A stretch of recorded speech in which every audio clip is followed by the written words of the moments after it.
So I'm going to pour in my bowl all of my sourdough starter here. I've fed it and it's pretty happy and active. I'm getting here about a cup of sourdough starter, and then I'm going to add in 3 cups of room temperature tap water.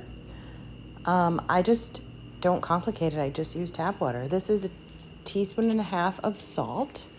So right now I technically have 4 to 4.5 cups of liquid here. So it's water and sourdough starter and some salt.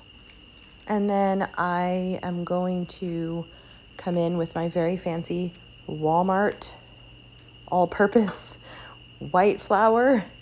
When I have 4 cups of liquid, I'm going to just assume that I'm going to need about 6 to 7 cups of flour. So I'm measuring out 6 cups of flour here, and then I put 1 extra cup off to the side just so that I can use it when I need it, because my hands are going to get all messy, and I just go right in there with my hands and I just squish it all up. Now the goal here is just to hydrate all the flour with sourdough starter and water.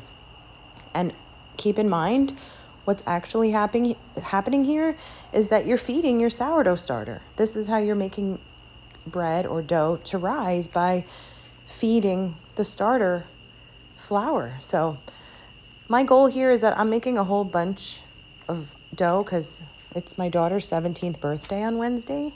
So she wants to have a pizza party with her friends. So I am going to make a whole bunch of dough so that we can make pizzas. But you can make anything with the same exact dough recipe. This is the dough that I use for anything. And just understanding what's happening here.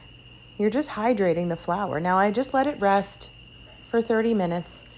And when I come back in, you'll notice that the flour's pretty hydrated now. Now I can come in and actually knead it a little bit, develop some of the proteins here, and hydrate any extra flour that's stuck to the bottom, and really just form a nice dough ball where all the shaggy ends come together. And I always try to pinch the bottom so that it forms a sealed ball, so that when it's rising and the starter is eating, it's nice and sealed and tight. So 30 minutes later, I came back in and I'm going to stretch and fold, is what they call it in the sourdough world, but I just call it, having fun playing with the dough, because I guess you're stretching and folding here, but I just kind of want to form a ball and develop all the proteins and hydrate all the flour and pinch again. And then I come back in 30 minutes later and do the same thing again. Actually, this last time, I think I came back an hour later, but you can see the dough is really stretchy now because it's super hydrated. Now the proteins have formed and developed, and we have really stretchy dough, and this is how you're going to get that nice, beautiful sourdough. That's the goal. Get it really stretchy.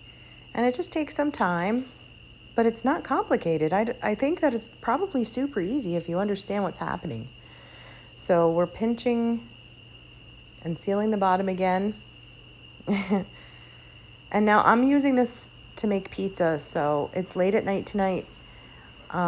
Taking this super stretchy ball of dough that's not done rising, and I'm putting it into a well-oiled bowl, pinching the bottom so that it has a nice seal. And again, this is Walmart brand olive oil. There's nothing expensive or fancy here. And I'm going to cover it. I'm going to put it in the fridge for tonight. But if I were to bake it like I did the other night with the same recipe, I end up with this. A beautiful loaf of bread for my family. I mean, it really cannot get any easier. If you will just step back and realize what's actually going on here, it's so simple. There's nothing to overcomplicate.